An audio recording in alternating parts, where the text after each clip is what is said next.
In 1980, a farmer in rural China earned less than 50 cents a day. He lived in a mud brick house with no electricity, no running water, and no hope that tomorrow would be any different from yesterday. Today, that same village has shopping malls, bullet trains, and electric vehicles parked outside apartment buildings with fiber optic internet. In just 4 decades, shorter than a single human lifetime, China lifted approximately 800 million people out of extreme poverty by international measures. 800 million. That is more than the entire population of Europe. No civilization in recorded history has ever created this much wealth, this fast. So how did they do it? How did a nation that was once one of the poorest on Earth become the world's second largest economy? That story is one of the most extraordinary chapters in human history, and it starts in a place you might not expect. To understand how China became rich, you first need to understand something important. China was already one of the wealthiest and most powerful civilizations on Earth for most of recorded history. And I am not exaggerating. According to the Madison Project, the most respected database of historical economic data, by the early 1800s, China accounted for nearly 1/3 of the entire world's economy. 1/3.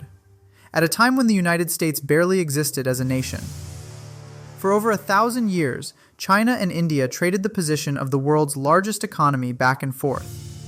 Europe was not even close for most of that period. During the Song dynasty, around 1000 AD, China was producing more iron than all of Europe would produce 700 years later. Let that sink in for a moment.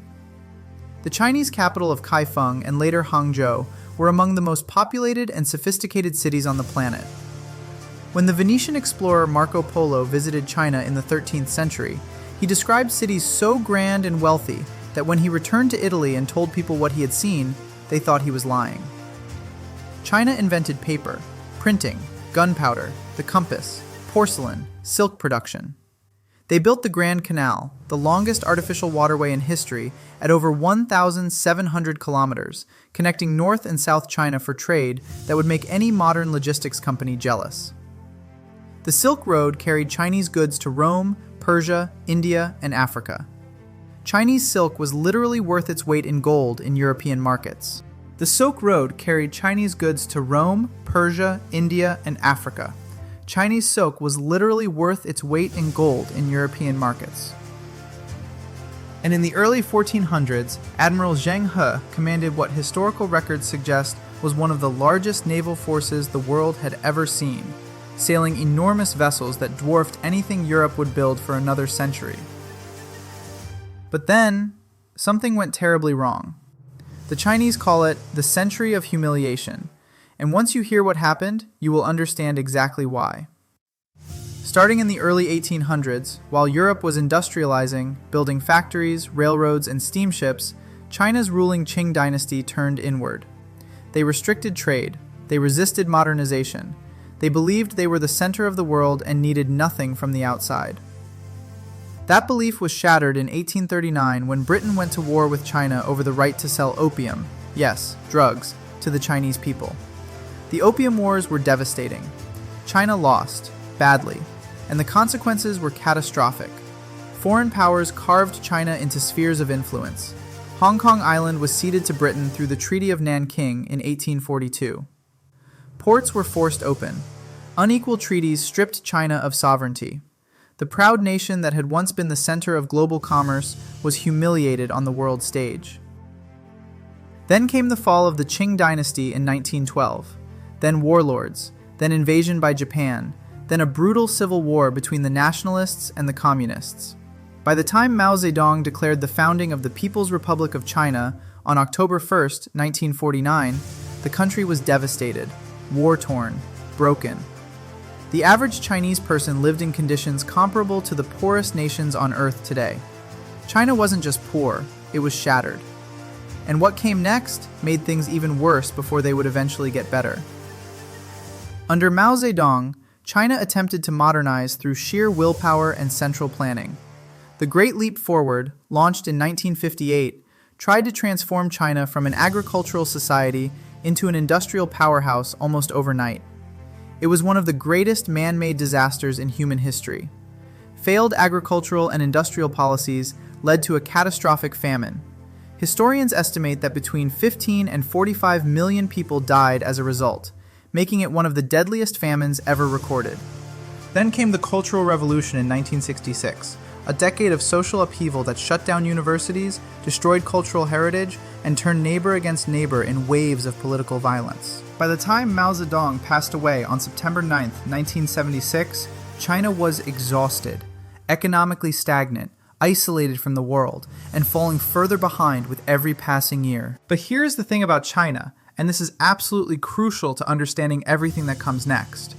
The Chinese people never lost their hunger, their ambition, their deep cultural memory of what China had once been. They remembered that China had accounted for a third of the world's economy. They remembered the silk, the ships, the cities that made Marco Polo speechless.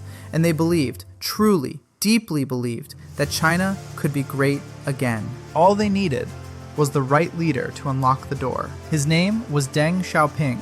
He stood approximately 4 feet 11 inches tall.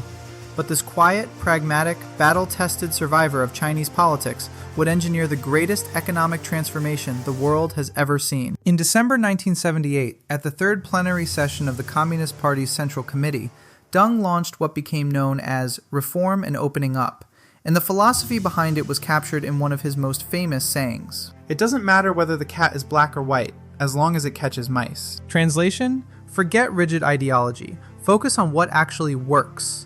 And what Deng did was revolutionary, not because it was radical, but because it was relentlessly practical. Step 1. He started with the farmers. China was still approximately 80% rural, so Deng introduced the household responsibility system. Instead of farming collectively for the state, families could now lease their own plots of land. Agricultural output surged almost immediately. Farmers who had been barely surviving suddenly had food to sell, money to save, and a genuine reason to work harder. Step 2. Special economic zones. This is where it gets really interesting. Deng designated 4 specific coastal cities, Shenzhen, Zhuhai, Shantou, and Xiamen, as experimental zones. Think of it like this. China built a sandbox where market economics could be tested, while the rest of the country watched carefully to see what happened. And what happened in Shenzhen was nothing short of extraordinary. In 1979, the area designated as Shenzhen's Special Economic Zone contained approximately 30,000 people. Today, Greater Shenzhen is home to between 13 and 17 million people. It is now the headquarters of Huawei, Tencent, BYD, and DJI. Its GDP rivals that of entire European nations like Portugal. Shenzhen didn't just grow, it erupted. And Deng's genius was this. He never tried to change everything at once. He experimented in small ways. He called it crossing the river by feeling the stones, one careful step at a time, but always moving forward. Through the 1980s and 1990s, China transformed itself into the factory of the world. And this was not an accident. It was a deliberate strategy executed with extraordinary discipline. Here's how it worked. China had something no other country could offer at that scale.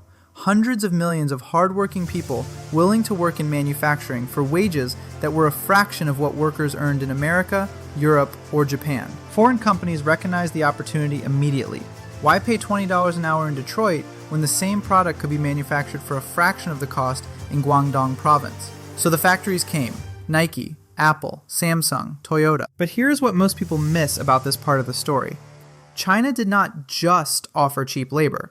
China simultaneously invested massively in the infrastructure that made manufacturing easy. Ports, highways, railways, and power plants. They created entire supply chain ecosystems in single geographic clusters. Need precision screws? There is a factory next door. Need circuit boards? Across the street. Everything a manufacturer needed existed within a manageable radius. And critically, they invested heavily in education. Millions of engineers, technicians, and skilled workers graduated from Chinese universities every year, feeding the manufacturing machine with qualified talent. By 2001, when China officially joined the World Trade Organization on December 11th, the floodgates opened completely. Chinese exports surged. In the decade following WTO membership, China's GDP grew by more than 5 times. Let me say that again. In 10 years, the economy grew more than 5 times larger. The world had never seen anything like it. And the truth is, It probably never will again. If there is one thing that separates China's rise from every other developing nation in history, it is this: infrastructure.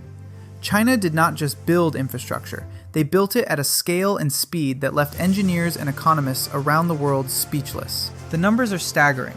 China constructed over 42,000 kilometers of high-speed rail, more than the rest of the entire world combined. The second, third, fourth, and fifth largest networks together do not match what China built alone. A journey from Beijing to Shanghai, over 800 miles, now takes just over 4 hours on a bullet train traveling at up to 350 kilometers per hour. That is 217 miles per hour. They built the world's largest national expressway network, over 160,000 kilometers of high-grade highway connecting every corner of the country. They constructed over 100 new airports in 2 decades. And the Hong Kong to Zhuhai to Macau Bridge, a 55-kilometer engineering marvel that combines elevated bridges, an undersea tunnel, and artificially constructed islands, stands as one of the most complex infrastructure projects ever attempted.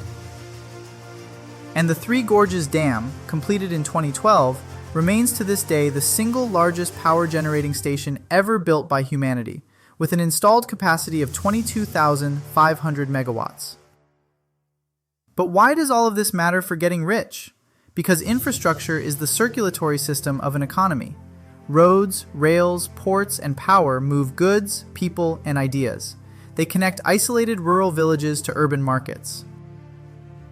China understood something that many developing nations have failed to grasp. You have to build the road before the traffic comes. You invest today in the economy you want tomorrow. And they did, relentlessly, ambitiously. But here is where the story takes its most exciting turn. Because China did not stop at being the world's factory. China decided to become the world's innovator. In the 2000s, something remarkable happened. China leapfrogged entire stages of technological development. Most Chinese people never really used credit cards. They went almost directly from physical cash to mobile payments. E-commerce? Alibaba's Singles' Day shopping festival has generated as much as $54 billion in a single 24-hour period at its peak. That is more than America's Black Friday and Cyber Monday combined in one day. Huawei became one of the world's largest telecommunications companies, building 5G infrastructure across dozens of countries.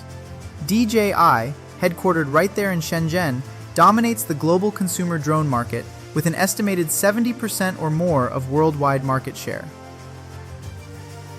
BYD became one of the world's largest manufacturers of new energy vehicles, surpassing Tesla in total new energy vehicle sales globally. The electric vehicle race that the world thought America would dominate, China entered and immediately became a world leader. And TikTok, created by ByteDance, a Beijing-based company, became one of the most downloaded applications in history, fundamentally reshaping how billions of people around the world consume content and entertainment. China went from being known for copying technology to creating technology, from following global trends to setting them. And behind all of this sits a staggering investment in human talent. China now graduates more science, technology, engineering, and mathematics students annually than any other country on Earth, more than the United States and much of Europe combined. They are not just building for today, they are building the minds that will shape tomorrow. But let us step back from the big numbers for just a moment, because behind every statistic is a human story. It is the story of a grandmother who grew up without shoes in a mountain village, who now video calls her grandchildren on a smartphone. It is the story of a factory worker who saved every single yuan for 20 years so his daughter could attend university, and she graduated as an engineer, helping to build the next generation of technology. It is the story of 800 million people who went from genuine uncertainty about where their next meal would come from to living in homes with electricity, air conditioning, internet access, and healthcare. World Bank achievement. Whatever perspective you hold on China's political system, this human achievement is something that no honest person can deny. Those are not just words, those are lives transformed. 800 million reasons why this story matters. So what can we actually learn from China's extraordinary rise? First, long-term thinking beats short-term thinking every single time. China planned in decades while others planned around election cycles. They invested for the next generation. Second, pragmatism over rigid ideology. Deng Xiaoping's philosophy was simple and powerful. Do what works. Test it, adapt it. Scale what succeeds. Do not let theory get in the way of real results for real people. Third, never underestimate a people with deep historical memory and something to prove. The century of humiliation did not destroy China's spirit. It fueled it.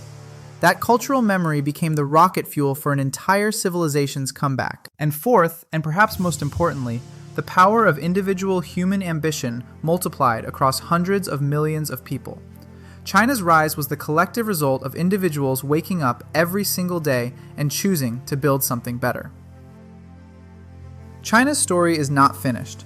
There are real challenges ahead: demographic pressures, environmental questions, and complex relationships with the rest of the world. The next chapter is still being written. But what has already been written? From mud brick villages to glittering megacities built in a single generation. From accounting for barely 1% of global trade to becoming the world's largest trading nation. From famine to one of the most dynamic economies on the planet. That is how China became rich. If this story moved you or taught you something new, hit that subscribe button. Drop a comment below right now. What country's story should we explore next?